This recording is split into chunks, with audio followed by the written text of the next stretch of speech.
Thank you very much, Mr. Speaker. We have many settlement schemes that had not been titled, and Muchungui settlement scheme is one of them. I want to assure you, Senator, that we are doing everything possible to make sure that all the settlement schemes across the country that had not received titles, that will be done. So I'm promising this August House that we are doing everything to make sure that all these titles are given to wananchi. Thank you. Senator Gataya. Thank you, Honorable Speaker. I am asking the CS lands on behalf of people from Chagoria. You might not be prepared for this question, but I'm very sure it is in your archive. Once you go back, you can check. There is a group of people from Makori, Yanchuku, Edai, in Chagoria ward, which gave their land for Atamaki Road, which was being constructed almost 10 years ago. The arrangement was those people were supposed to be compensated. It is now close to 10 years, 15 years down the line. These people have not gotten their compensation, and they are up and down in your ministry, in your department, in your office to seek for this compensation. Could you please be at a position to tell the House when these people are likely to get their dues? CS. Thank you very much, Senator. Mr. Speaker, I am informed by the National Lands Commission that payments are being processed and soon they'll be paid. Thank you, Mr. Speaker. Senator Kenyua. Thank you, Mr. Speaker. Mr. Speaker, the Marmonette evictees petitioned this House for their compensation. Mr. Speaker, the minister, Mr. Njeru, was in Laikipia, and he came face to face with Marmonette evictees. Mr. Speaker, we also have Kiambori evictees in Laikipia East. Mr. Speaker, I wanted to know, because the committee involved did a report, and report was taken to the ministry, and it was agreed that those evictees are supposed to be compensated. I wanted to know from the minister, at what level are we, so that are we going to wait for 2 months, 1 month, or 6 months for us to be compensated? Mr. Speaker, I've listened to the minister. Most of the questions, he's just giving general answers, Mr. Speaker. I would request if he can be specific on this one, Mr. Speaker. Thank you. Senator Kenyua, you do not expect the CS to give you details because he never prepared to come and answer to that particular question. And that's why I keep reminding senators that your supplementary question should flow from the primary question. Otherwise, then the CS is going to be very general, because any question that he never prepared to respond, he'll be general. If you feel your supplementary question needs to be given details, then other than posing it as a supplementary question, pose it as a substantive question. Then the CS will retire, look at that particular question, and give you the detailed response that you require. But if he comes to the House, prepared to answer a different question, and is asked a different question, certainly he will be very general. So, honorable senators, let us also be fair to the CSs. There's a window, and the good thing is we have a hybrid way of engagement. We have the statements and we have the questions.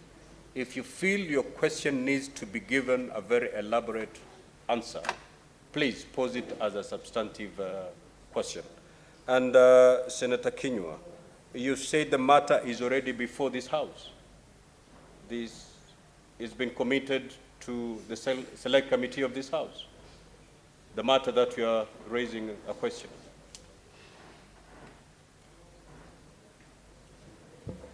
Mr. Speaker, I said so. This House was petitioned, And the matter was handled, and it's in the ministry. So the reason I'm asking is because I know it is squarely in his ministry. So, and we had discussed with him, but it was not official. It was, we were taking tea, so maybe he would be aware of that matter, Mr. Speaker, because he was in Laikipia.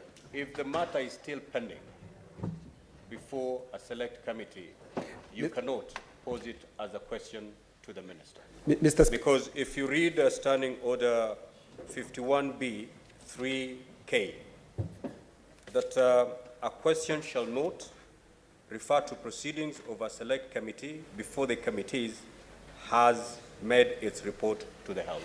So if it's live and is before the committee, then you may not proceed to answer. I mean, to respond to pose that question. Mr. Speaker, but if it's not live, it's within your right to pose the question. Okay, it's not live in the committee because they concluded the matter and took it to the ministry. So that's why I'm asking the minister if he can answer where we are at with it. Honorable CS.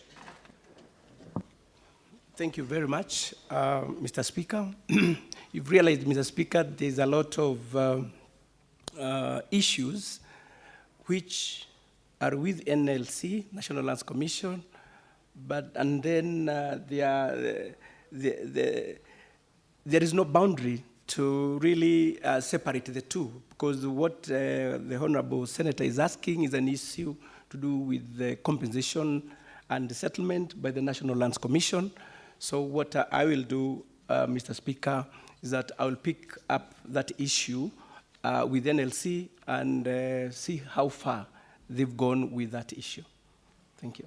Senator Mundigi. Asante Bwana Speaker. Swali yangu ni CS. Katika mashinani, every sub-county kuwa na wale wase wanachaguliwa liweze kuwa wakiangalia mambo ya mashamba, kupitisha mambo ya mashamba, lakini kwa vijijini imekuwa ni siasa ya MPs. Bwana CS, na kuomba kama kuna uwezekano ndio kila sub-county juu ya zile vita siko kule huo ukiangalia. Senator Mundigi, swali lako kwa waziri wa ardhi ni nini hasa?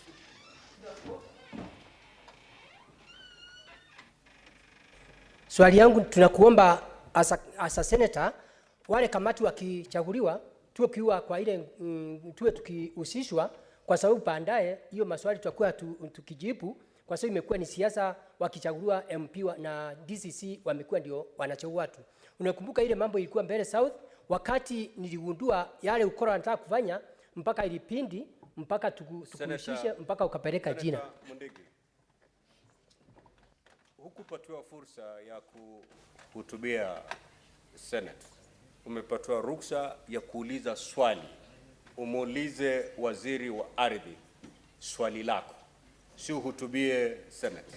Swali langu Bwana Waziri, tunakuomba utusaidie, ni swali. Kama ile kamati ikihusishwa, utakuwa sisi maseneta tunakuwa tunakumbaliwa aidha mtu mmoja ama wawili ndio tuwe wakitufanyia upelelezi vile kunaenda. Yes, Asante sana. You've gotten the question. Proceed to respond. Asante sana Bwana Speaker. Swali hilo ni nyeti, na kile ambacho ningeweza kuelezea chumba hiki ni kwamba kuna lands control boards ambazo ziko katika kila sub-county, na kile ambacho huwa tunahimiza the DCCs ni kwamba waweze kuhusisha viongozi wote wakati wanapobuni ama kuunda kamati zile, ndivyo kila sekta iweze kuhusishwa. Kwa hivyo pengine haitawezekana kila kiongozi aweze kuleta watu wake, lakini ni vizuri kuhusika katika kamati zile ili wananchi wote waweze kuwakilishwa viwavyo. Kwa hivyo hilo ni jambo ambalo tutasisitiza, na the DCC wakati wanapobuni zile kamati waweze kukaa pamoja na viongozi wa kila sub-county ili ile kamati ambayo inapatikana ama inaundwa inakuwa ni kamati ambayo inahusisha kila mmoja. Asante. Senator Chimera.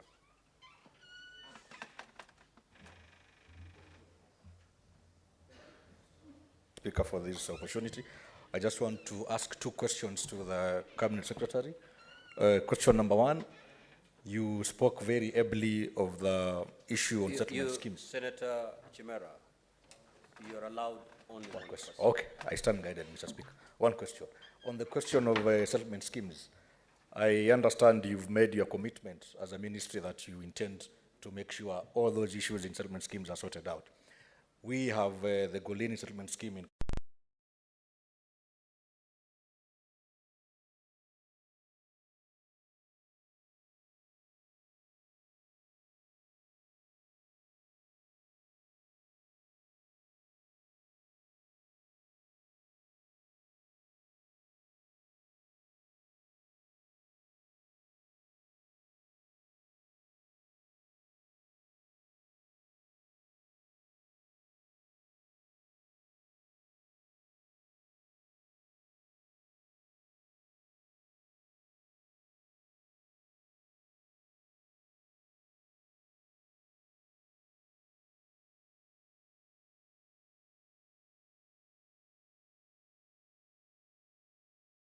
So we can't just go nullifying titles, but where the courts have ruled that that be done, we will do that.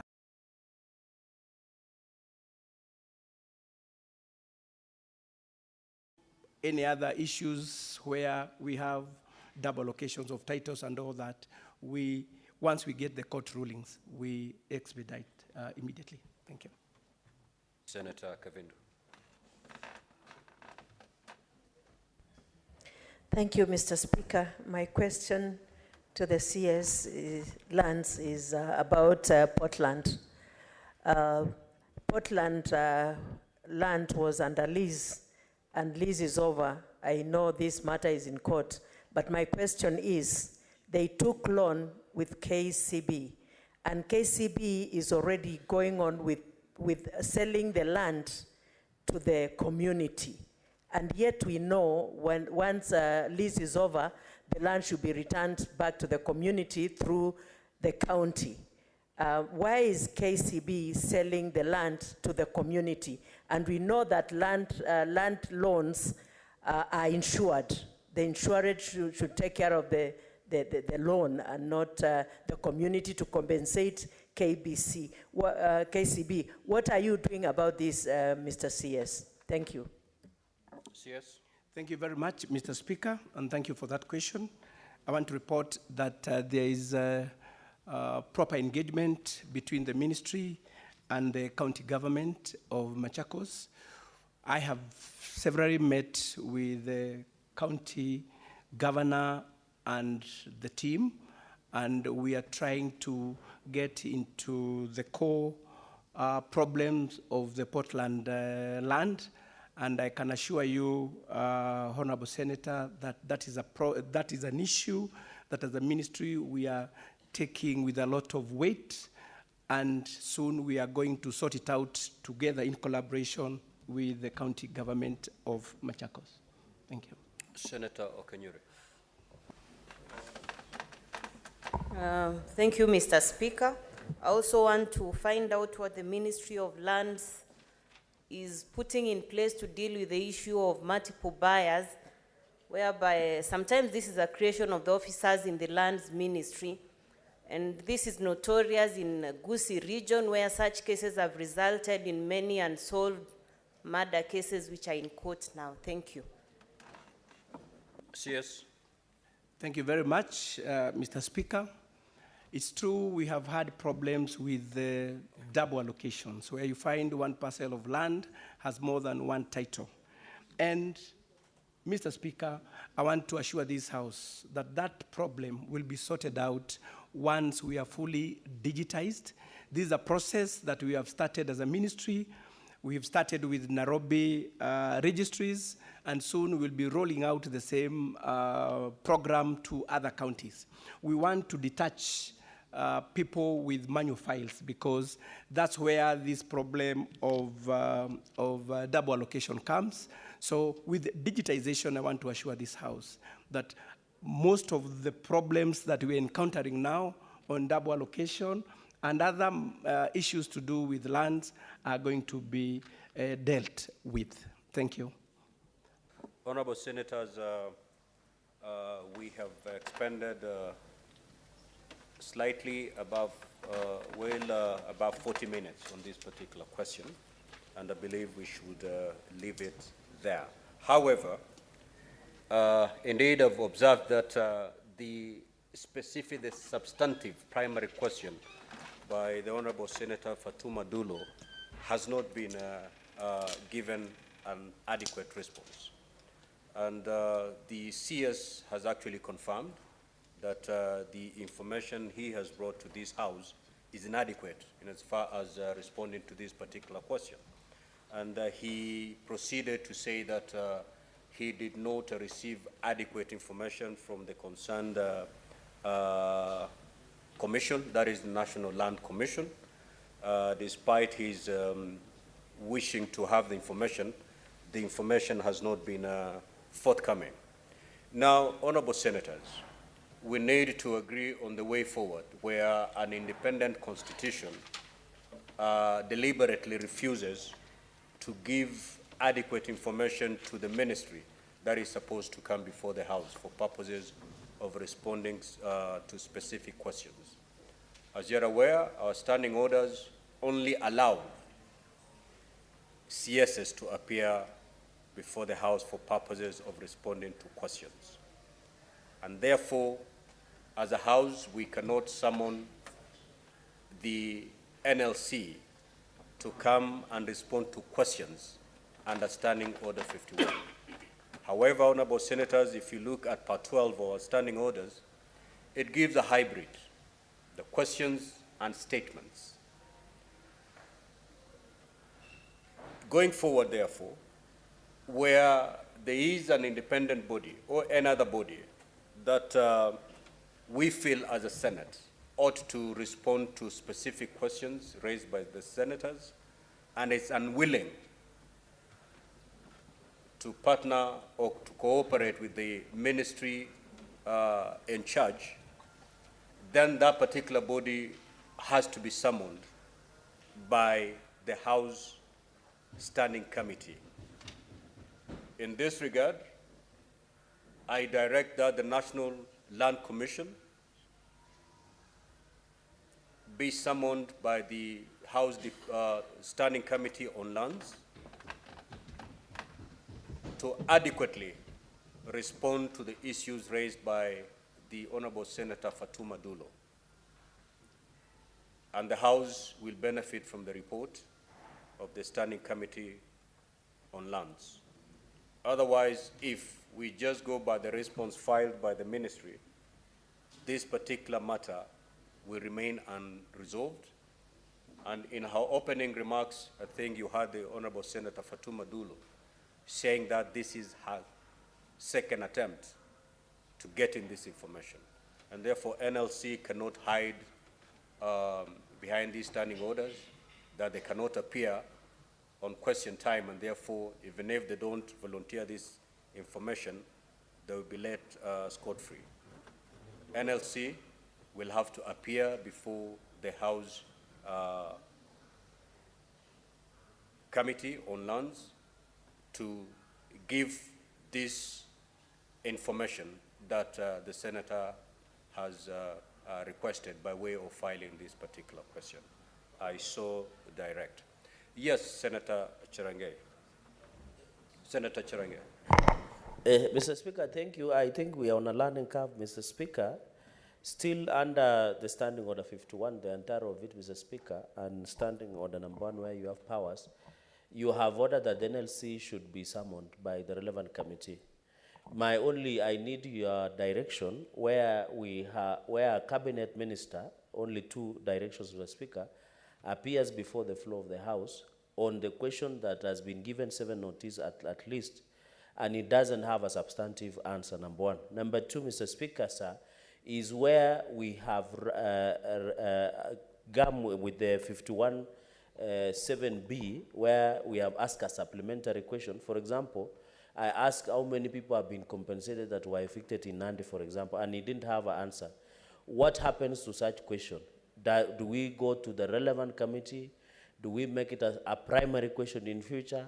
Or should we contact the cabinet secretary direct, which I highly discourage, Mr. Speaker, because it would be more efficient to go through your office.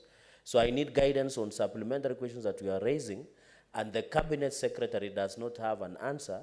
How do we go about it? Because I know going into the future, and many other cabinet secretaries will appear, Mr. Speaker, we might be raising supplementary questions, as you have told us, it could not have arose through the primary question. So, Mr. Speaker, you need to provide direction and guidance on how we can handle supplementary questions where CS shall not have provided a substantive or immediate answer, and then where, like Senator Dulo's answer, where the CS, Mr. Speaker, because I believe the CS of Lands, Jeru, and National Land Commission are working together, unless he can submit before the House that they are working cross-purpose. Because in 2013, Mr. Speaker, when the former CS, former Governor Charity Ngilu, they used to fight a lot with the NLC. Does that fight still in existence? I know when I said Charity Ngilu, Mr. Speaker, Senator Manzo is raising his antenna. It is not in bad faith. I'm just making it as a point of information, Mr. Speaker. Does the CS of Lands and NLC work in cross-purpose? Thank you, Mr. Speaker. Indeed, Senator Chirangai, your concerns are valid. If you notice, all the senators who asked supplementary questions have raised a concern that my supplementary question has not been adequately been given a response. Now, because strictly it wasn't a supplementary question. It was a new question altogether. And I think, honorable senators, if we are to make proper use of this question time, then let us learn to ask supplementary questions that flow from the primary questions. The moment you ask a different question altogether, expect a general answer. For example, when Senator Chirangai rose to ask a supplementary question as to how many people, it demands the CS to retire to his office, come through his documents so that he gets the specific number of the people. I don't think the CS could be having that number offhand. And therefore, as we ask this supplementary question, let us ask ourselves, is this supplementary question rising from the primary question, or is it a different question altogether? And indeed, your question, Senator Chirangai, that should be asked as a substantive question, because then the CS will sit, go through his documents, and give you specific details. How many people have been compensated, how many are yet to be paid. But I don't think that can be answered through a supplementary question. And if we are to help one another going forward, one, let your supplementary questions flow from the primary question. And if you think there's no correlation between the primary question and your supplementary question, then ask that question as a substantive question. Indeed, there is this issue that we need to grapple with. The issue that Senator Chirangai has just raised, the issue of the National Land Commission. It ought to be working in tandem, in partnership, in cooperation with the Minister of Lands. But I think the CS in his opening remarks said, I am not happy with what I've been given by NLC, and despite my push, this is the much I was given. Now, do we then say, enough, that's enough, just raise whatever you have, and we leave it at that? If we do that, then the question by Senator Fatuma Dulo will remain unresolved. But since we are a hybrid, we have both question time and also statements committed to select committees.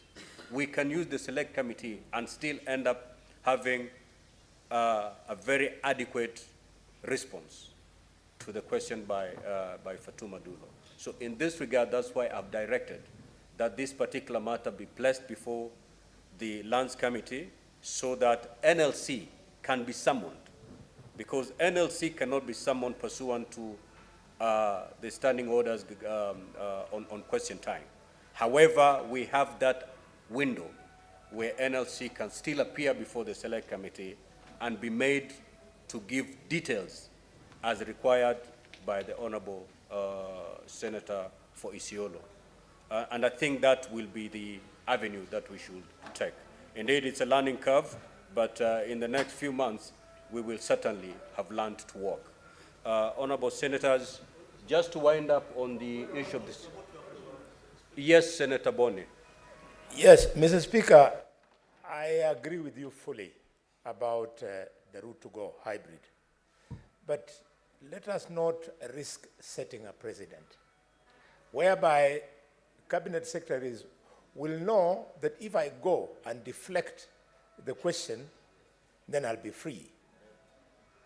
Mr. Speaker, in the structure of government, when the president was naming cabinet secretaries, he told the country that the office of the chief cabinet secretary will be responsible for coordination of parliamentary legislative agenda.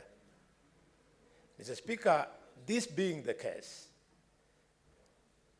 and I don't want to look like I'm deferring with you, this being the case, I would have expected that the moment the CS said that he was not satisfied with his answer, we were supposed to stop there because supplementary questions would have arisen from that response. We stopped there and sent him back to come back with a proper answer. And then it would be up to him, Mr. Speaker, sir, to go to the office of the Chief Cabinet Secretary, who is responsible for coordination parliamentary legislative agenda, for them to sit together with the National Land Commission and come here with a comprehensive answer. Mr. Speaker, is an option you can think about, but my mind tells me, let us not allow cabinet secretaries to deflect questions.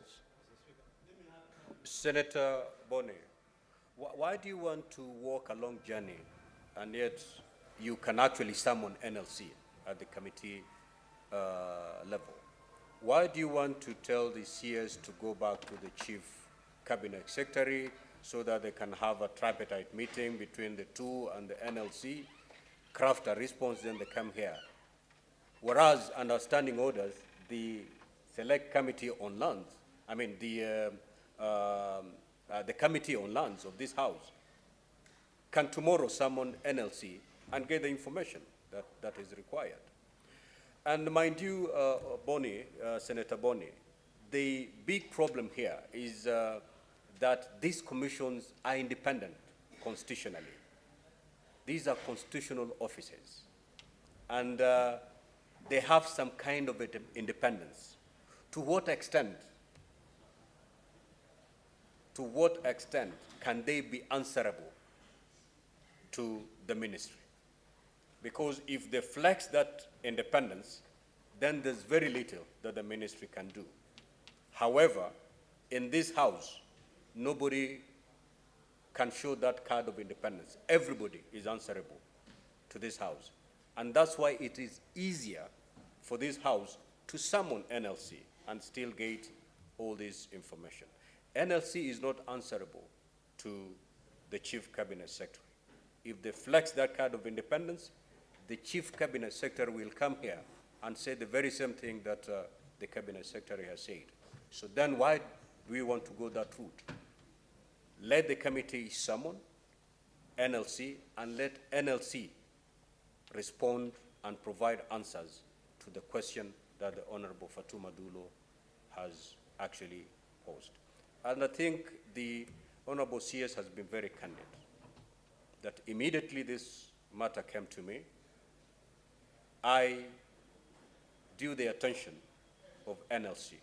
We expected NLC to have given all the information to the CS for him to read out today. They decided not to cooperate with the ministry. Why? Because of that issue of independence. So I think it's easier for this Senate, through the committee, to summon NLC, as opposed to journeying, that long journey that Senator Boni suggested. Yes, Senator Mandaka. Thank you very much, Mr. Speaker. That's the point of clarification. CS says he didn't receive substantive report from NLC, and he's accompanied by officers from NLC, Mr. Speaker. I really don't know whether to trust what the CS is saying. Otherwise, what are the officers of NLC doing, accompanying it with a report that is not sufficient for this House, Mr. Speaker? Honorable Senators, there are matters that I think are subject for discussion at SBC, and let us not handle them at a plenary. Going forward, your concerns have been harvested. Certainly, when SBC sit to discuss these matters, we will be able to give a proper and firm way forward on this matter. It is our first session, handling questions. As Senator Chirange has said, it's a learning curve. We want to see how it goes today, take this experience we've had today, and as we sit as SBC, we see using this experience going forward, how do we better the question time? Before we end it, before I discharge the CS, lands, CS, one of the issues that has been raised is the fact that you filed your response late. According to our standing orders, you're supposed to file your response 24 hours before plenary. And therefore, as you retire, next time you're called upon to respond to questions, make sure you file your written responses 24 hours before plenary. And also, as you rise to respond to the questions, make sure you read verbatim what you have filed, and then thereafter, you can actually make supplementary responses by giving additional information. But the first attempt to your response, you have to read your response verbatim, and thereafter you can supplement it by any other information verbally. Honorable Senators, I think we will leave it at that and proceed to the next question. I may now proceed to discharge the CS lands. So as the CS lands retires, and as we wait for the next CS, I will allow Fatuma Dulo. You're not raising on points of order. Just say points of clarification, because if you raise on a point of order, I will not allow you. Yes, Senator Fatuma. Thank you, Mr. Speaker, for your ruling, but I would appreciate if timeline can be given to the committee, because this matter has taken too long. Thank you. I think any matter that is committed to a committee, the standing orders actually provide the time within which committees should work. So it will follow the same order. Yes, Senator Cheptumo, what is your clarification? Mr. Speaker, I wanted to support your direction. Mr. Speaker, you remember in the 10th Parliament, when me and yourself, we were seated in this chamber where ministers used to appear before the House. And the question of supplementary questions, if you can borrow from that situation, that supplementary questions is to enable more members to put questions to the minister. But Mr. Speaker, I want to agree with you that we are not going to act in vain. We are spending time on this question time. And I think when we are also seeking questions as members of this House, we should be able to understand the institutions we are seeking those questions from. So that if we know, Mr. Speaker, that an issue of a commission, then we raise those questions directed to those commissions. But the challenge, Mr. Speaker, is this, that the commissioners cannot be able to appear before the House, either the CEO or the chair, meaning it will go now to the committee the relevant committee for that particular direction. My question, Mr. Speaker, which is of concern to me, is CS. I submit, Mr. Speaker, that CS ought to generally understand his ministry. He may not have specific answers for a specific question, but I think there is the perception and the understanding that he has a general understanding of his ministry. So, Mr. Speaker, even as we limit our question supplementary to the specific questions, I think there should be also leeway for these members to ask questions. They may not be really within the framework of the question, but then, Mr. Speaker, ministers should be able to acquaint themselves with the general operation of their ministry, so that when you have a supplementary question, at least they have an hint of how to answer it. Thank you, Senator Cheptumo. I'm informed that the CS mining is now present. Is that the position? Senator Fatuma Dulo, kindly proceed to ask your question.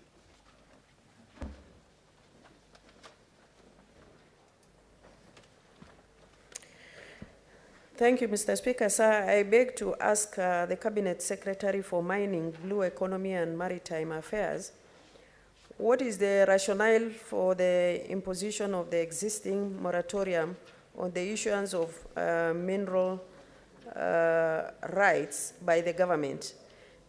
Number B, could the Cabinet Secretary state the benefits accrued so far from the imposition of the moratorium? Finally, Mr. Speaker, what plans are in place to have the moratorium lifted in view of the negative impact it has on the economy? I thank you. Honorable CS, kindly proceed to respond to the question. Mr. Speaker, sir, and honorable members of the Senate, I have my comprehensive statement on the issues raised, but maybe before I read them, I want to take this opportunity to thank the Senate for providing a platform where we can be able to share the details that happen in the Ministry of Mining, Blue Economy, and Maritime Affairs. So, Mr. Speaker, in regards to the issue of the moratorium, my response would be as follows.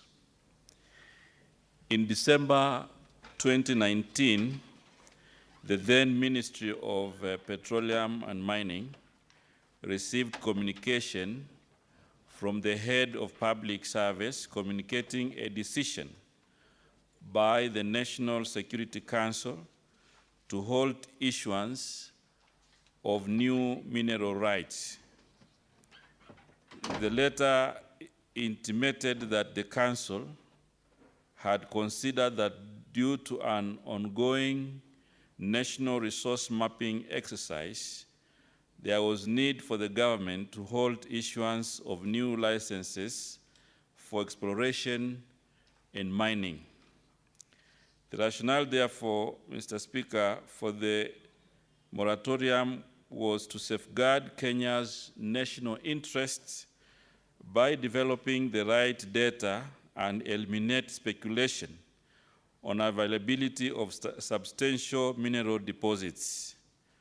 The suspension would also allow the government to complete the mapping exercise without an influx of speculative mining license applications that would have posed a threat to Kenya's mining sector.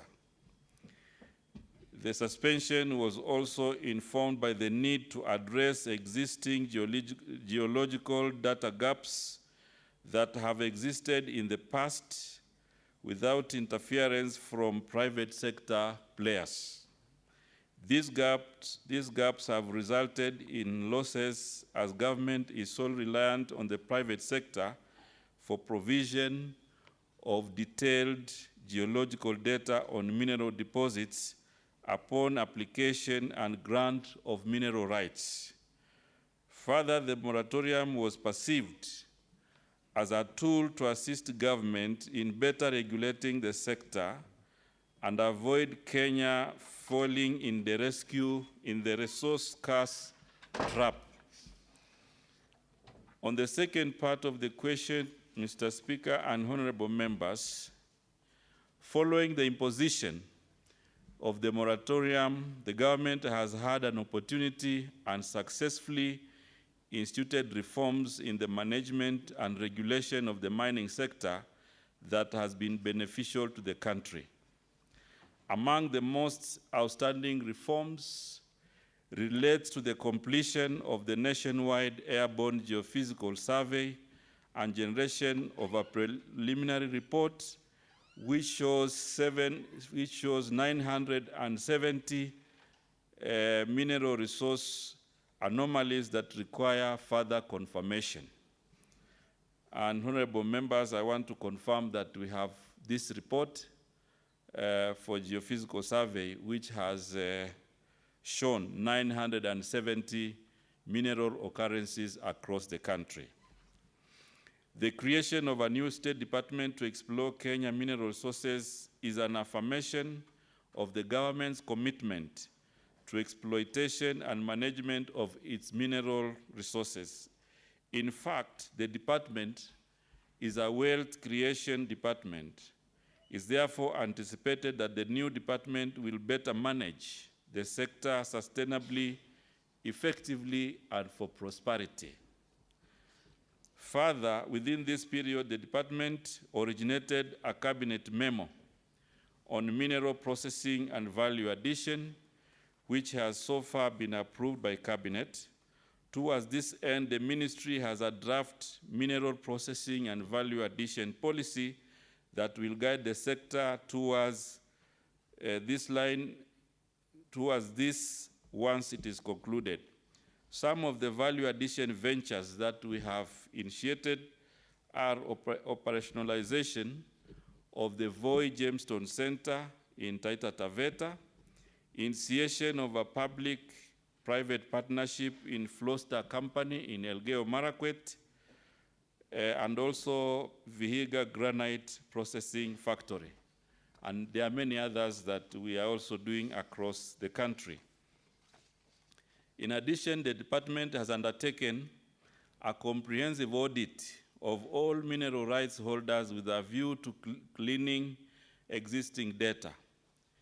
With no new license being awarded, the government managed to find out all expired and inactive licenses within its register with a view to degazetting them, hence freeing up areas for potential investors. The government recognizes the central role played by over 800,000 artisanal and small-scale miners in poverty eradication and socio-economic development. It is therefore identified formalization and capacity building of these critical players as a key priority under the bottom-up economic transformation agenda. Currently, the ministry is at the forefront of forming artisanal miners cooperative societies from the over 420 identified groups in preparation for their issuance of mining permits. The department has also upgraded and is equipping National Mineral Testing and Analysis Laboratory with state-of-the-art equipment. Plans are underway to make it ISO certified to enhance its credibility internationally. Decentralizing lab services to regions is also being undertaken to reduce cost of sending samples to the lab in Nairobi.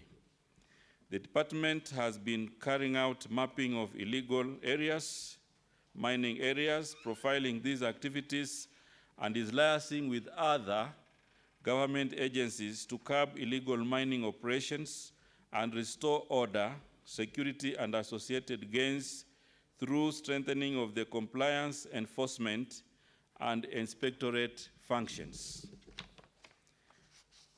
The final part of the question, and I respond, because it says, what plans are in place to have the moratorium lifted?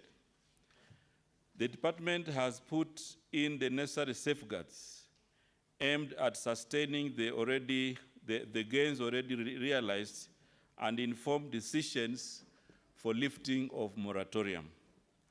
Towards this end, the ministry has undertaken a number of reforms aimed at inspiring the mining sector in the country and attract investors to this sector.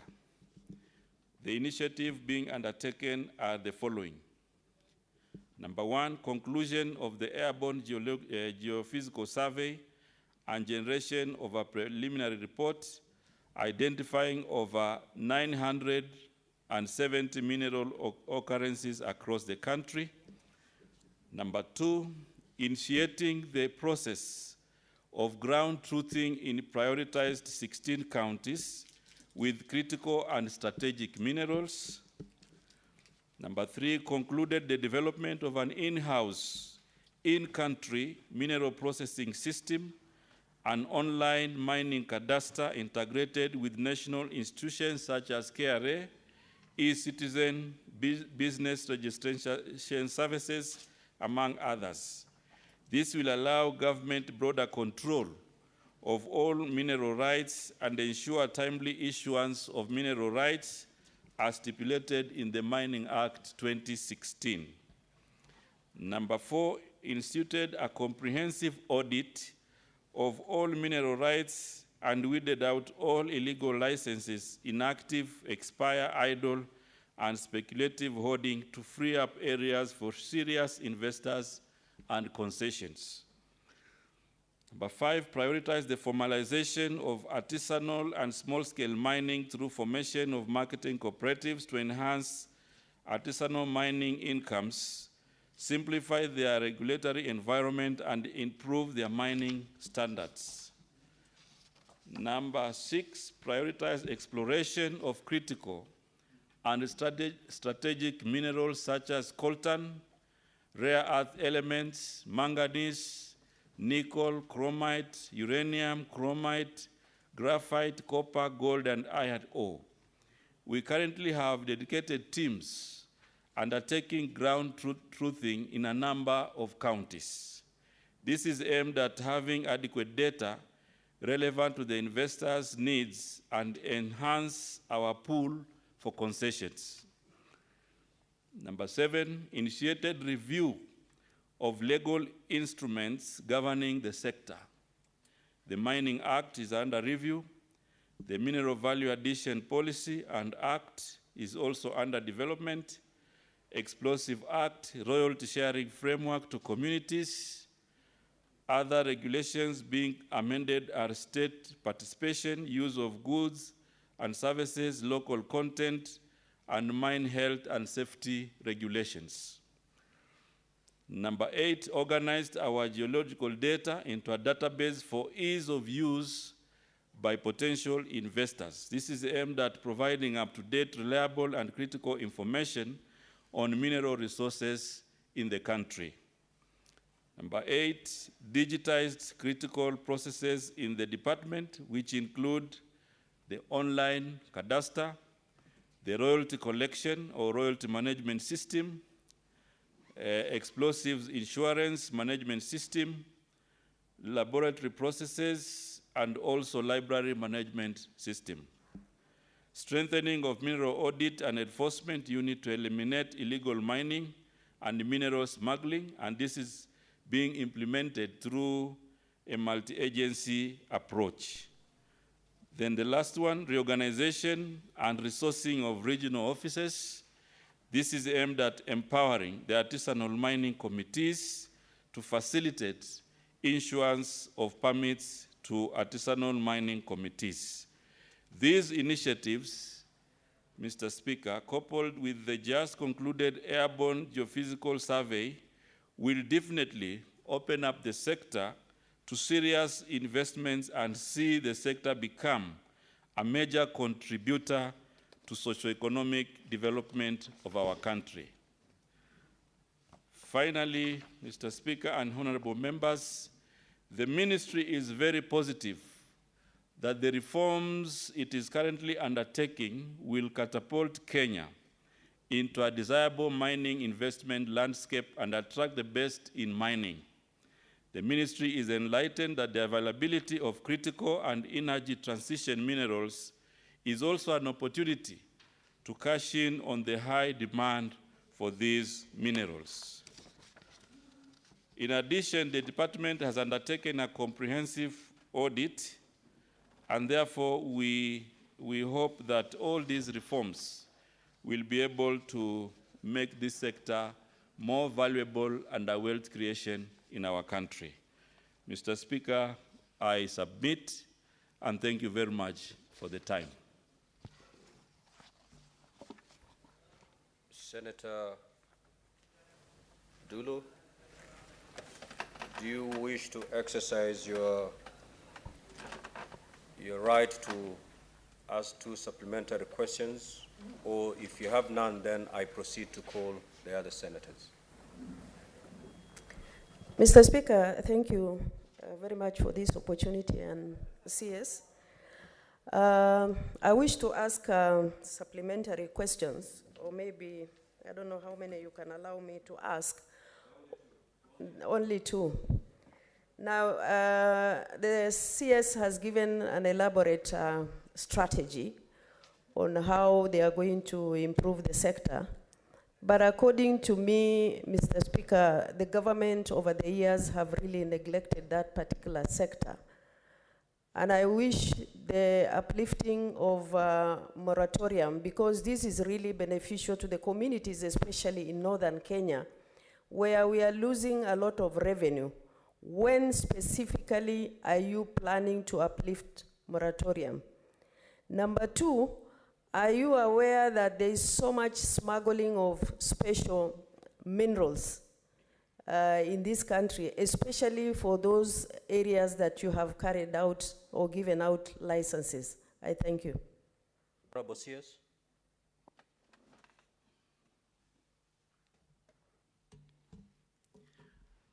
Thank you very much, Mr. Speaker.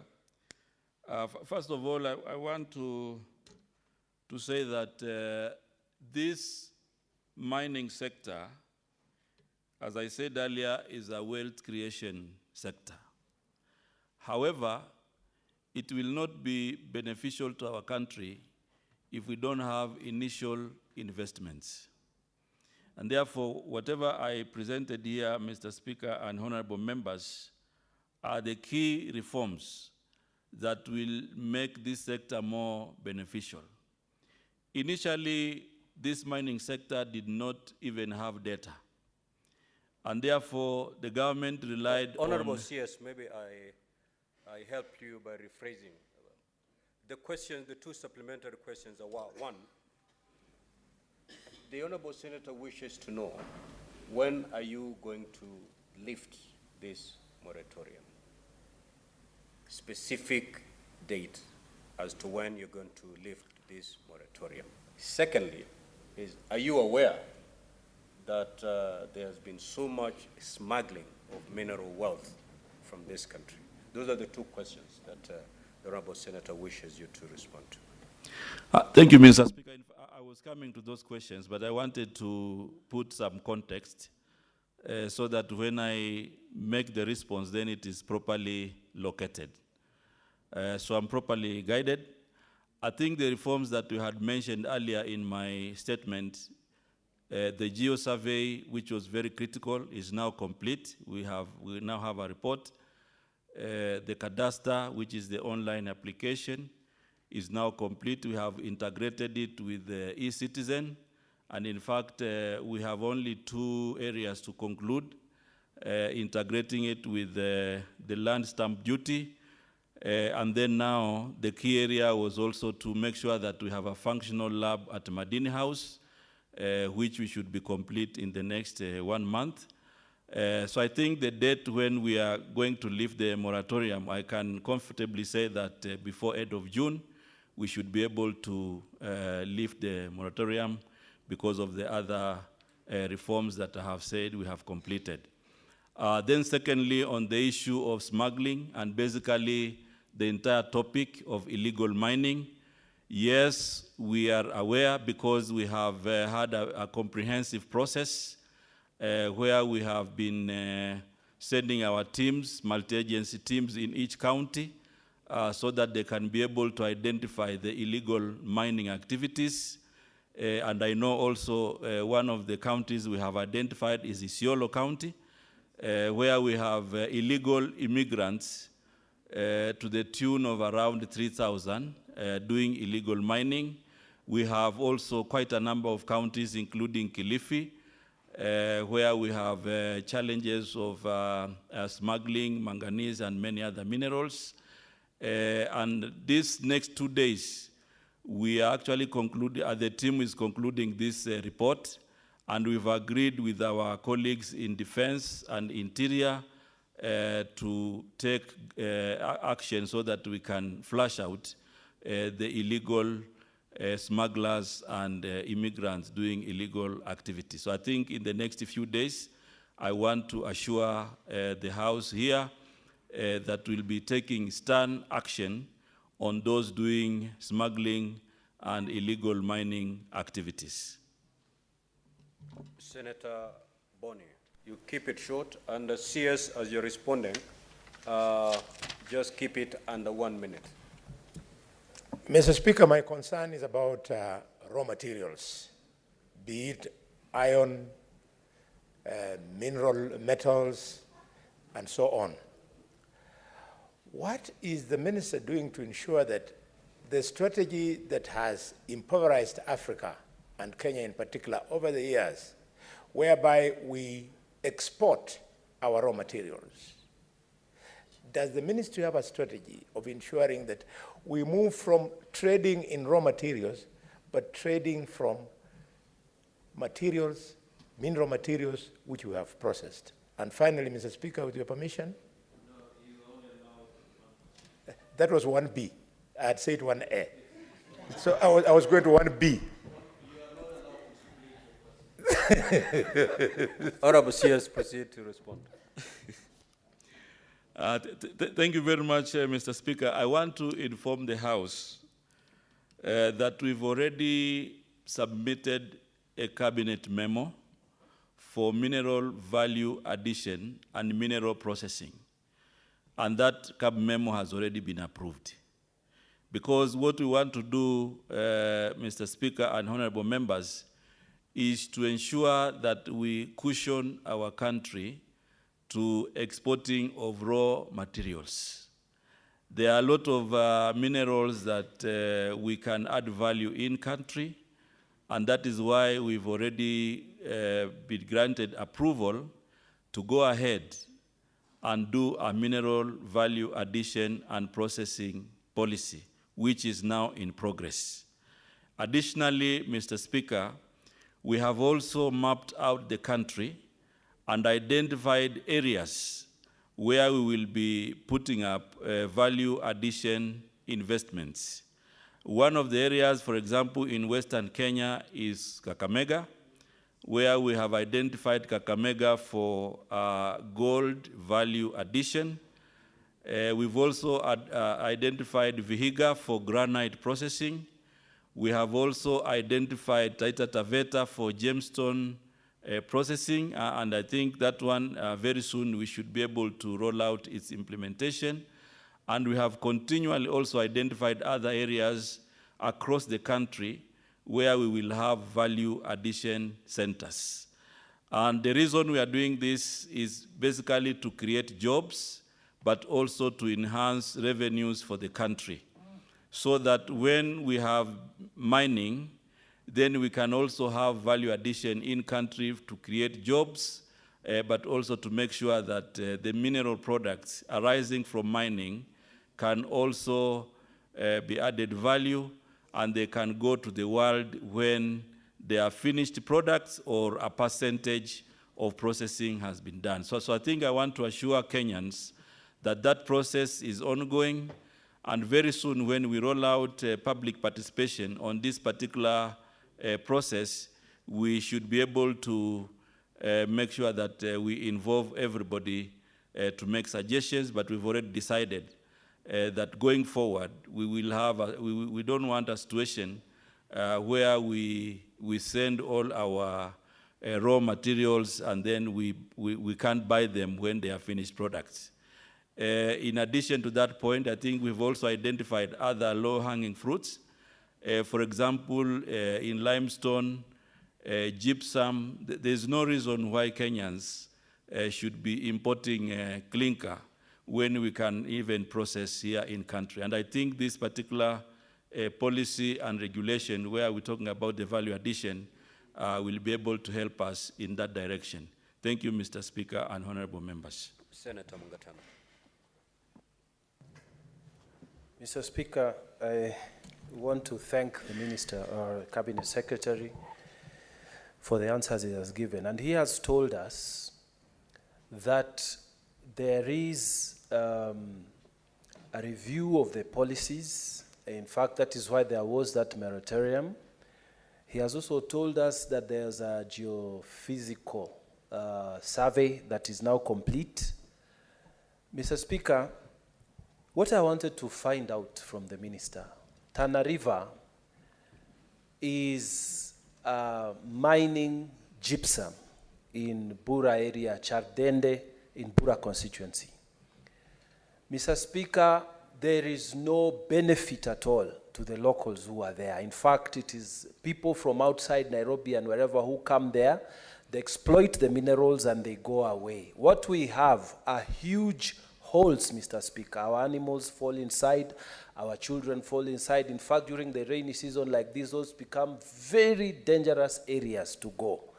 Mr. Speaker, as the Cabinet Secretary is carrying out these reviews of policy and the reviews of the law, where is it that you are putting the local people to benefit directly from license holders who are given opportunities to exploit mineral resources, extractives from the ground, in particular in Tana River County, Mr. Speaker? I wanted to know that from the Minister. Thank you. Honorable Sears. Keep it short, Honorable Sears. Keep it short. Thank you very much, Mr. Speaker. I want to say that the Mining Act 2016 is very clear on the shareable benefits for mining and other mineral activities. The Act stipulates that 70% of revenues in terms of royalties will be shared to national government, 10% will go to the local community, and 20% will go to the county government. In addition to that, we have subsequent regulations which also state that every mining investment, we need to have a local content. This local content means local supplies, local jobs, and also other local benefits like the CSR. However, in the last few years, this has not been enforced. And I think part of what we want to do in the reform is to make sure that we have clarity. Even, for example, in Tana River, when we are talking about jobs, we want to go ahead and specify with the investor how many jobs to the local community. Already, Mr. Speaker, and the House, we have unlocked the benefits to county governments. Already we have been able to identify 32 counties that have to benefit from royalties. And this we've already sent to the National Treasury. This week, my team has finalized the framework for local communities, because what National Treasury and other partners argued is that there was no framework to release 10% to local communities. So my team has already concluded this process, and will be discussing the framework, putting it to public participation, and then we finalize it. So what I want to assure members here is that the mining sector, even though there have been challenges before, or like the ones that have been articulated, we are now on schedule to make sure that we are able to address the issues of benefits. And more importantly also is the issue of illegal mining, because if these miners had a license, they would have complied with the conditions. And these are some of the miners that very soon we should be able to chase them because they are not complying with the regulations that have been articulated. Thank you, Mr. Chairman. Honorable Senators, we are left with only 39 minutes to prosecute two questions, the remaining two questions. So I will call upon the Honorable Senator Veronica to proceed to ask her question.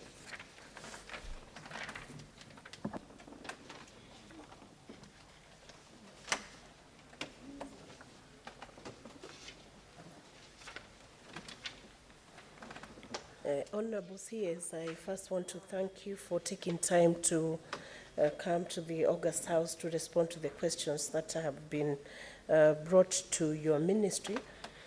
Honorable CS, the Africa Blue Economy Strategy, in which Kenya is also a player, is consolidated and themed into various technical areas. And those technical areas, Honorable Minister, are cross-cutting. We are aware they are cross-cutting, but the questions that I bring to you today are for you to respond to whether you could provide information as to the state of infrastructure that you have put in place to facilitate exploration of ocean renewable energy, and what initiative the ministry has taken to enhance the exploration of offshore gas and oil. That is named as question number 5, and I don't know whether Honorable Speaker would allow me to also pose the question number 6, so he responds to both. You pose one question at a time. Okay, thank you. Then he could Honorable CS, proceed to respond. Thank you very much, Mr. Speaker. In regards to this question, which has 2 parts, first of all, I want to take note that the technical response to this question would be in the Ministry of Energy. However, I understand that the blue economy and blue resources are very inclusive into the issues that have been raised by the Honorable Senator. So my response on this matter will be as follows. The Ministry of Blue Economy, Maritime, and also Mining is working together with other ministries in developing a blue economy strategy. If you look at the sectors in the blue economy, we have quite a number of them. We have issues of tourism, we have issues of biotechnology, we have issues of fisheries, which are really interdepartmental. They cut across. So as a ministry in charge of blue economy, what we have decided to come up with a national blue economy strategy. And this strategy is already at an advanced stage. We are working with IGAD and other partners so that then this strategy will be able to itemize the key areas that we need a strategic shift. And that will include the area of gas, oil, and energy. Before we have a strategy, we cannot put in the requisite infrastructure to explore these particular resources. So I want to assure the House that we are now concluding the National Blue Economy Strategy, which encompasses all the blue economy sectors, and it will definitely provide guidance.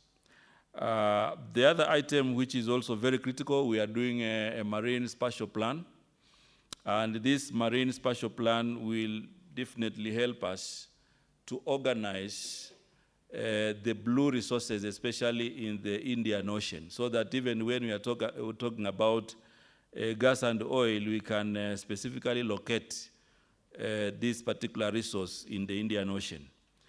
And this marine spatial plan, we are working with World Bank and also other partners so that we can make it a reality. So in order to transition into blue economy, in the midst of current challenges such as overexploitation and climate change, among others, the government is investing in marine spatial plan. The process is intended to unlock opportunities and mobilize resources that can protect coastal, marine, natural capital and use these resources sustainably now and in the future. The marine spatial plan process is currently funded by international partners, and as we go along, we will be able to open it for participation. So, Mr. Speaker, I believe these 2 elements should be able to take care of the question in its entirety, Part 1 and Part 2. Thank you, honorable members. Thank you, CS. Senator Veronica Maina, do you have any supplementary question? You have two of them? Okay, proceed. Honorable CS, we know that our ministries in Kenya have very many good papers and good concepts and good strategies that are lying on shelves, unfortunately, awaiting implementation. And we would be very concerned on how long this strategy would take, the blue economy strategy that is being prepared now would take. What timeline would the ministry commit to in terms of completing this blue economy strategy, because the resources continue to lie in the oceans as many people are seeking for jobs and not able to harness God-given available resources that are in our coastal zones, in our maritime zones, and any maritime domain that is within the Republic of Kenya. CS.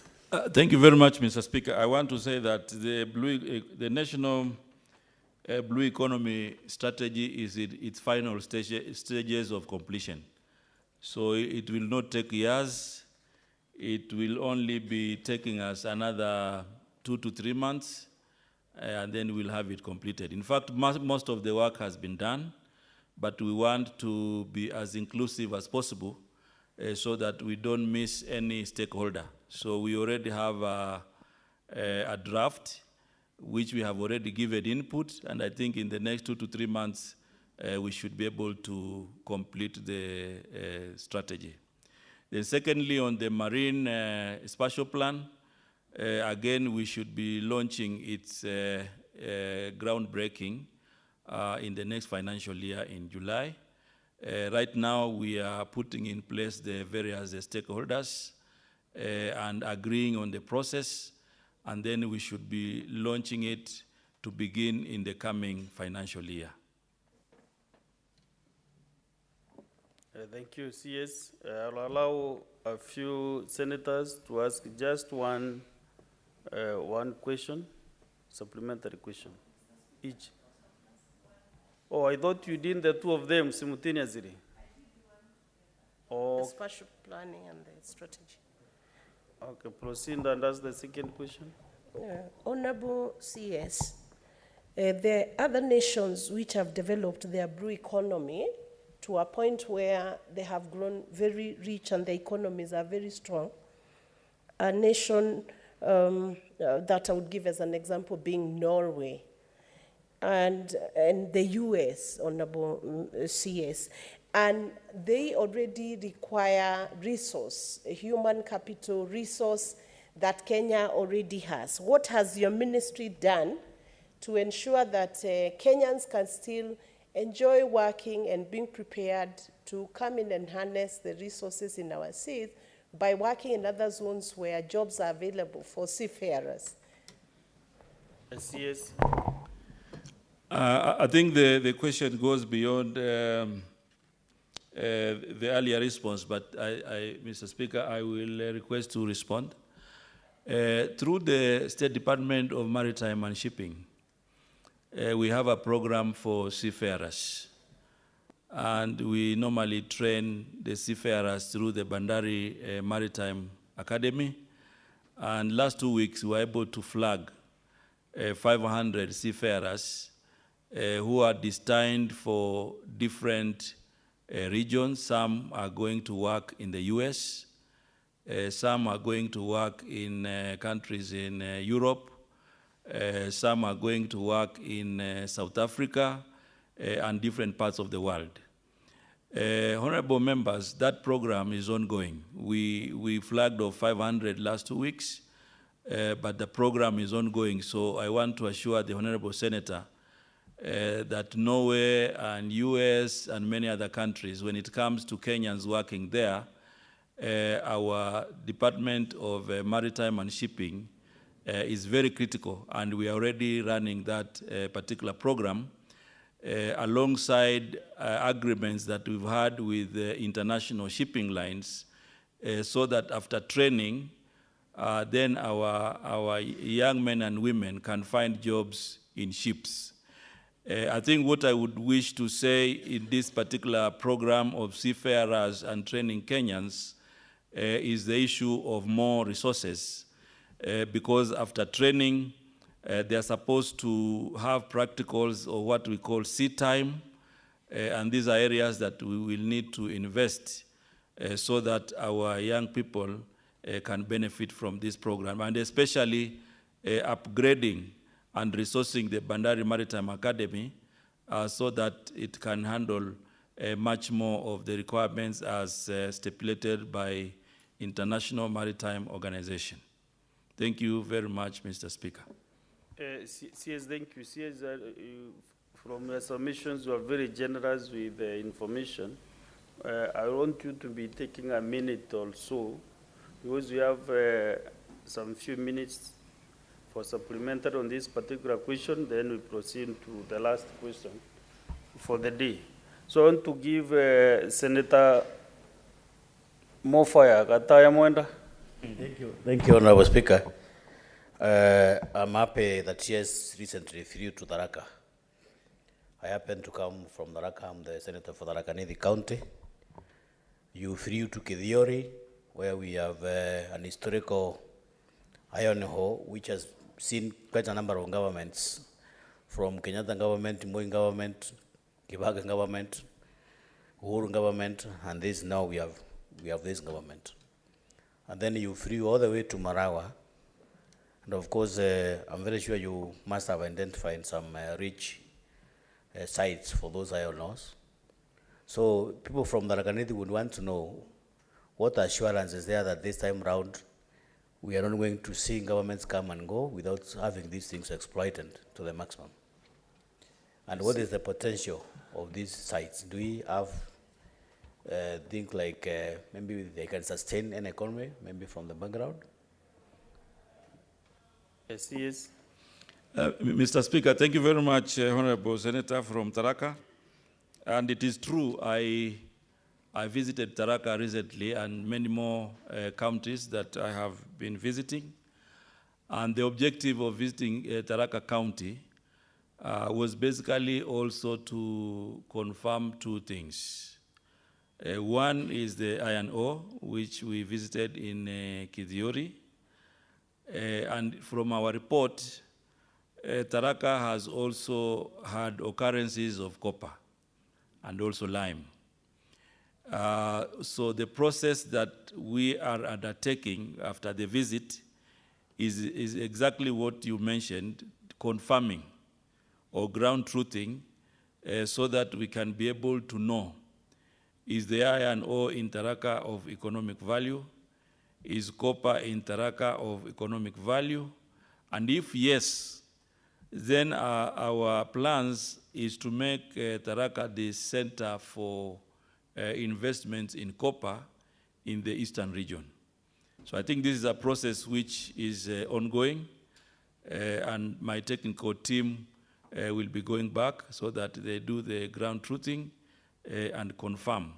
In Kidhiori, for example, we found out that there has been quite a number of activities in mining iron ore even before independence. And in that area, we want to confirm whether the remaining deposits are of economic value. From the surface, it looks like there's abundance, but we want to do technical confirmation, and then we can share with you the announcement. Thank you very much. Thank you, CS. The next is Senator Chelagay Samson. Thank you, CS, and it's good to have you having transit from a governor to CS. Mr. Speaker, sir, just one question on the issue of the original question is that, is there a way, Bwana CS, to, when you are issuing moratorium, to issue gazette notice as a formal notification, and when you are annulling the same CS? Thank you, Mr. Speaker. And Honorable Senators, you are now deviating from the question that was raised by Senator Veronica. Maina. You are going to the first question by Senator Nduro. No, So Mr. can Speaker. you stick to this issue on gas and petroleum? Mr. Speaker, I'm tying up with the same because it is also in the Because same if of. you did not get a chance to give your question that time, you should not use this time now to sneak it in. No, Mr. Speaker, let Both me tie it up. Senator Mwenda and yourself, you are not asking a question relevant to the original question asked by Senator Veronica. Let me tie up, I will Mr. not Speaker. allow that. Let me tie up. Don't Mr. just Speaker, ask specific question. yeah, Mr. Speaker, on the issue of exploration of offshore gas and oil, Mr. Speaker, is there in place, Bwana Waziri, the issuance of gazette notice, especially to these secluded areas where you'll be doing exploration? And when you issue gazette notice, do you, in that instance, issue that specific area where exploration of oil and gas will go through? Thank you, Mr. Speaker. CS. I think, Mr. Speaker, the most technical way in doing exploration of blue resources, especially in the Indian Ocean, is when you have a plan, and it is when you have a strategy. So the Marine Spatial Plan will be able to inform us the zones, the coordinates that we are going to be looking at gas and oil. Before we have a spatial plan, I think the rest will be guesswork.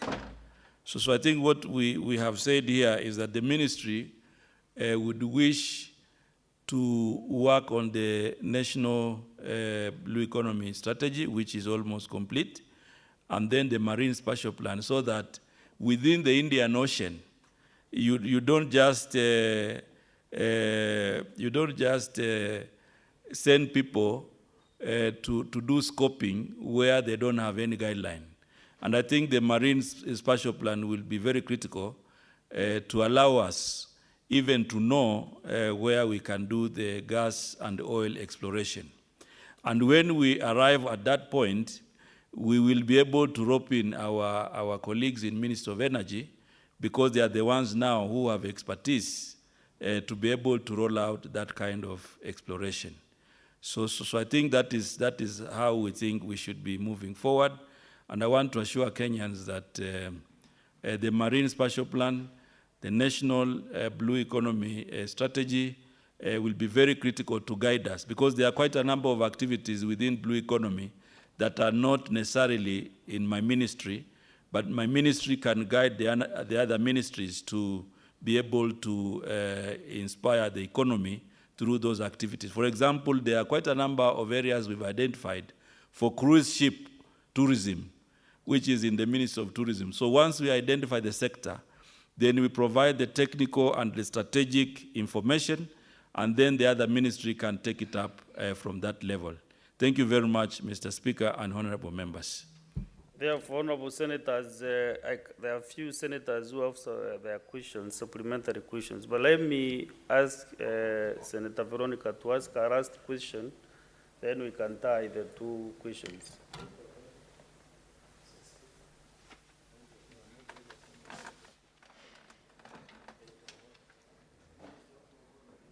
Out of order, or who is out of order? Proceedings, Senator Veronica.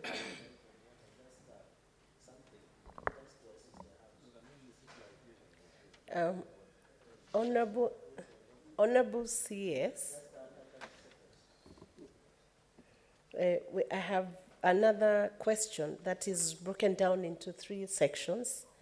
To what extent has the government invested in putting up of infrastructure for the country to explore and benefit from aquatic products, marine, aquaculture, and blue biotechnology?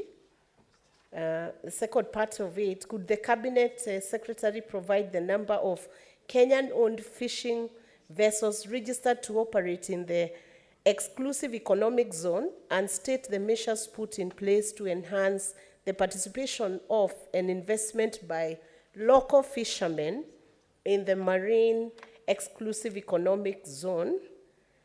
Could the Cabinet Secretary inform the Senate of the quantity of marine produce landed in the existing landing sites, the measures put in place to accelerate the development of marinas along the Kenyan coast and inland lakes, and the state of construction of the landing sites in Liwatoni and their capacity to handle the landed produce, especially the fish. Waziri, it's almost 3 questions in one. Senator Veronica, you are too smart in these questions. It's almost 3 questions. Yeah. CS? Yes, Mr. Speaker, these questions are substantial, and I think I will also promise that we will be giving you this information as required. So our response to the first part of the question is as follows. The Liwatoni Ultramodern Tuna Fish Hub project and tuna processing will serve fishermen from the entire Kenya coastline and the foreign fishing vessels that are operating within the exclusive economic zone. The State Department of Blue Economy and Fisheries is implementing phase 1 of the Liwatoni Ultramodern Hub that is scheduled to be completed in the next 6 months to pave way for the second phase, which will be implemented through the public-private partnership arrangement. The hub will also offer various services to the fishing vessels that will include bunkering of fuel at subsidized rates, water and electricity to the visiting vessels. Number 2, we have Kabonyo Fisheries and Aquaculture Service and Training Center of Excellence project. The Kabonyo Kanyagwal Fisheries and Aquaculture Service and Training Center of Excellence is a project which will cost 1 billion to be implemented between the government of Hungary and the government of Kenya, and phase 1 finances have already been provided. This project will entail the development of a Nile Perch Technology and Innovation Center, Aquaculture Resource Center, and Kenya Fishing School. Besides, this will include infrastructure, institutional, and acquisition of technology for enhancing fish farming enterprises, upscaling of the existing production of Nile tilapia and African catfish, undertaking of new trials of cultured species, supply of water and electricity, and installation of equipment and training facilities. Further, this project will involve adoption, domestication, and selective breeding of Nile perch, common carp, and milkfish that will be expedited to increase the number of cultured species. The selectively bred new cultured fish species will be extended to farmers for adoption for small, medium, and large-scale farming. In terms of progress, Mr. Speaker, of this project, the procurement process for Kabonyo Fisheries and Aquaculture has already been finalized. We are now in the process of finalizing the country agreements, and then we should be able to do groundbreaking for this project.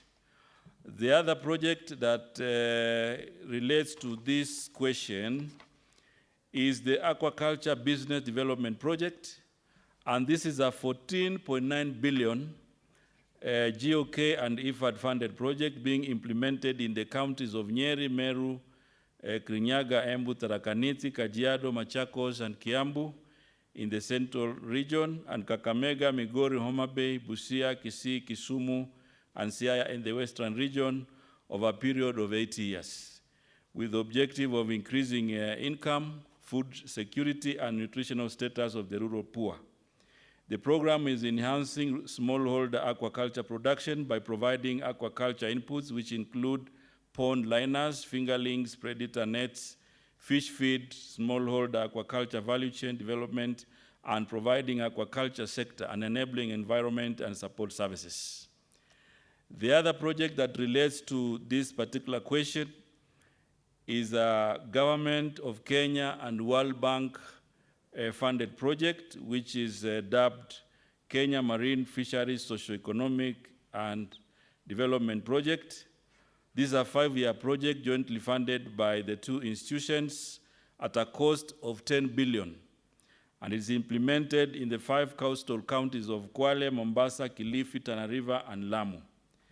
The project development objective is to improve management of priority fisheries and mariculture and increase access to complementary livelihood activities in coastal communities. The other project that relates to infrastructure is that we have construction and rehabilitation of coastal. Maybe you give in point form because of time, and so that also the more of the question can also give the supplementary question. The comprehensive report, maybe you can share with the member, or maybe already she has the report. Then we'll summarize. Thank you, Mr. Speaker. I think I was complying to the direction given when my colleagues were here that the statement is read in full. However, I agree with you, this is something we can quickly summarize without going through every point. In terms of the coastal fishing infrastructure, we have done mapping for the entire Indian Ocean in the coast region, and we have fishing landing site infrastructure. For example, in Kilifi, we have Kichwa Chakati and Ngombendi. We have Gazi, Kibuyuni, and Vanga in Kwale County. And we have upcoming infrastructure in Lamu County and also in Tana River County. Alongside that, we have also other plans for this financial year where we will be doing 5 more landing sites in the coastal region. I think the most important area that I want to mention, Mr. Speaker, is that these landing sites that we have identified across the Indian Ocean and also in Lake Victoria, we also want them to be value addition centers, so that it is not just landing the fish, but the fishermen can immediately find cold storage at the landing site, so that the landing site then can provide them with an opportunity to delay the sales. And I think this is the most important departure from previous activities. Alongside this is that these landing sites are going to be in beach management units, and these beach management units, we are already working around them to apex them to be cooperative societies so that they can coordinate marketing at the same time. So I think this is a process that is already ongoing, and we've identified 445 groups across the country that we should be able to transform into cooperative societies. The other point in terms of infrastructure is developing fishing ports, and we are doing a Shimoni fish port at a cost of 2.6 billion. This is being spearheaded by Kenya Ports Authority, and then we'll be coming in at the point of looking at the processing infrastructure. We also have identified Mokoe in Lamu, where now the issues of land are being cleared so that we can be able also to advertise its implementation. We have also landing sites across the inland waters. In Lake Victoria, for example, we have landing sites, Sori in Migori, we have Luanda Kotieno in Siaya, we also have Mulukoba in Busia, we have Nyandiwa in Homa Bay, we have Ogal in Kisumu, and also Asat and Wichlum in Siaya County. So these are also areas that we have identified we need to upgrade the landing site so that we can be able to have value addition in all of them. Alongside that, Mr. Speaker, we are also working on quality laboratories. We have one in Nairobi, one in Kisumu and Mombasa, and we are now in the process of accreditation so that they can receive their international certification, and we can be able now to utilize them. Additionally, in order to improve aquaculture, we also have training facilities that we are doing.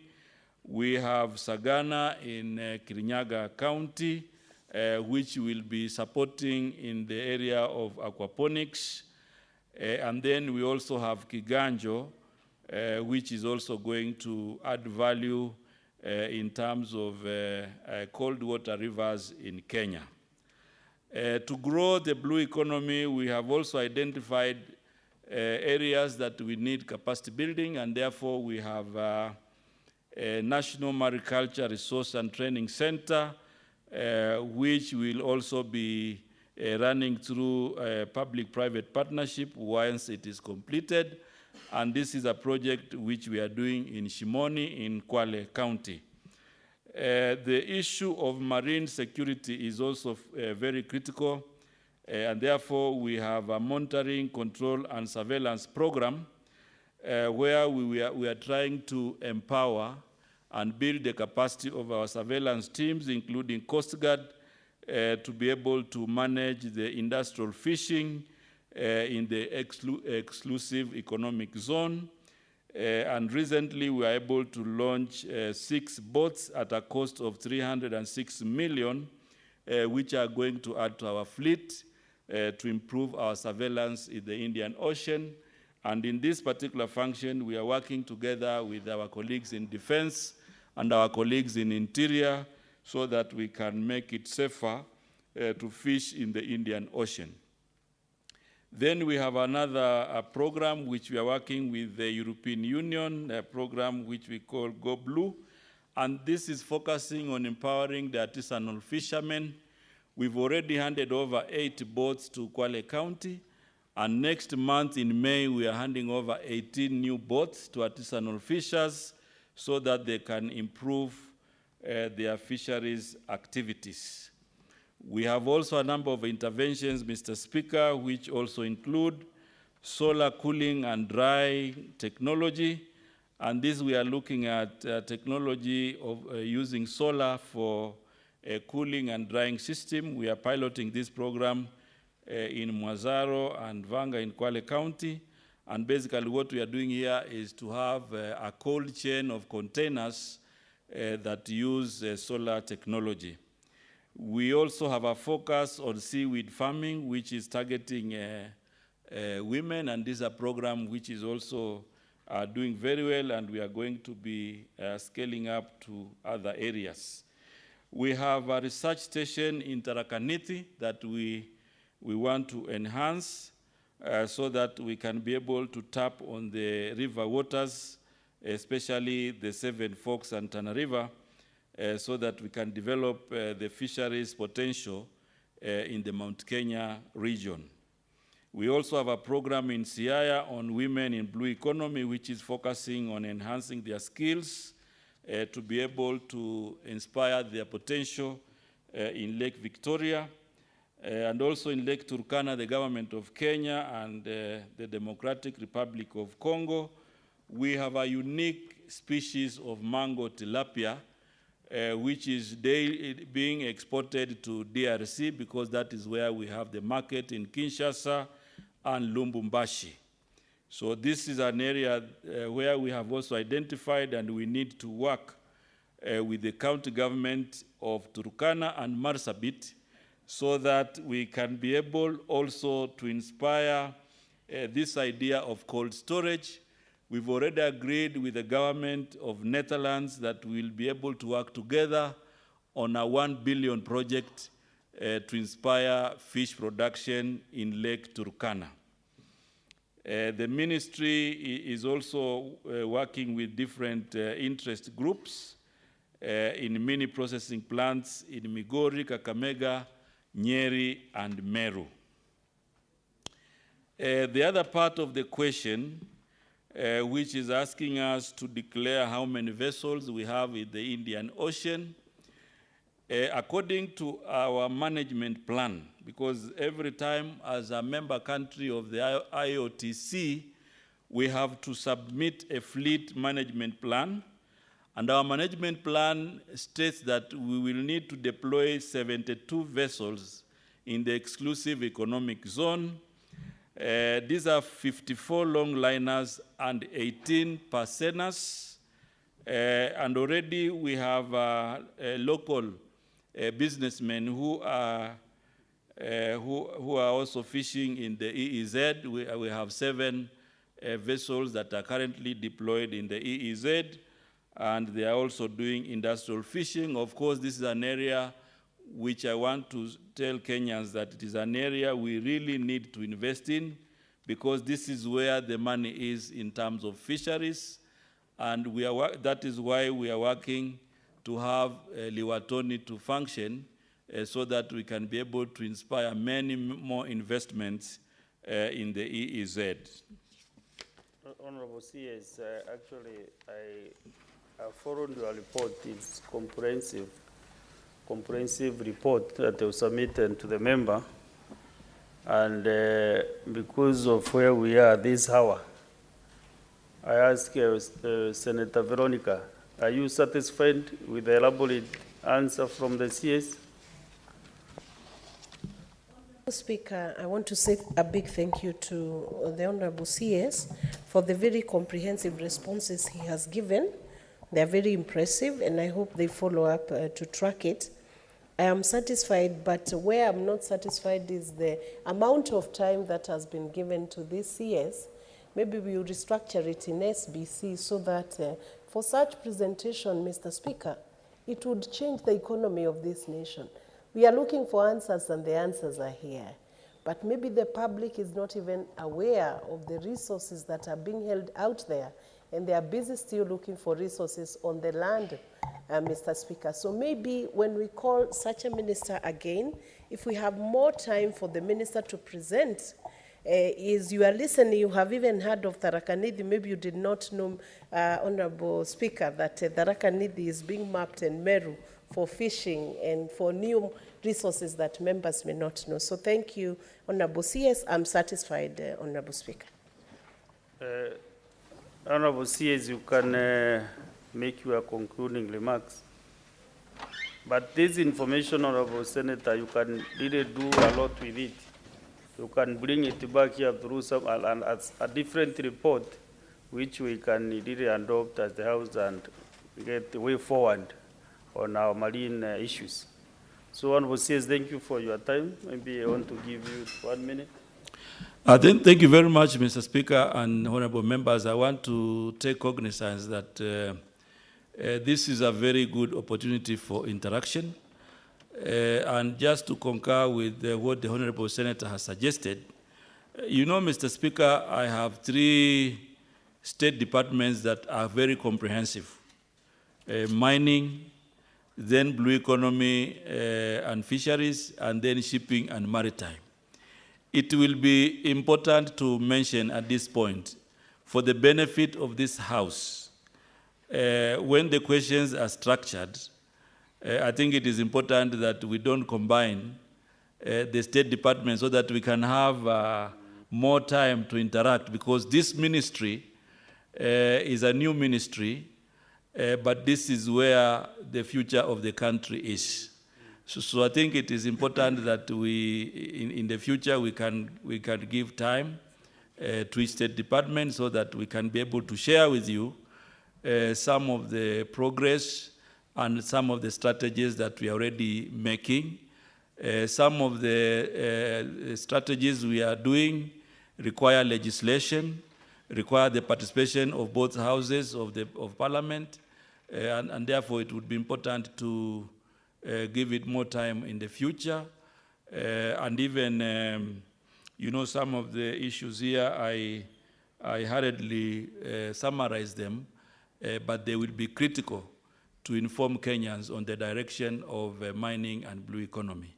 But what I want to assure the country is that on matters mining, we are up to date on the strategic reforms that we are doing. On matters blue economy, we are also very key, and we are very keen on the strategies that we have laid before. And also, we are really working to grow our maritime and shipping, so that then we can be able to finish this. Thank you very much, Mr. Speaker. As the chair of this session, I would request that we will be able to do a retreat with your ministries, state department, so that we really benefit from what you are doing. I highly recommend that the concerned committees should do a retreat on all your area so that we can benefit and be able to serve our people better. So, obviously, so honorable senators, it is now 2 minutes past 1 p.m., time to adjourn the Senate. The Senate therefore stands adjourned until today, Wednesday, 26 April 2023 at 2:30 p.m. Thank you.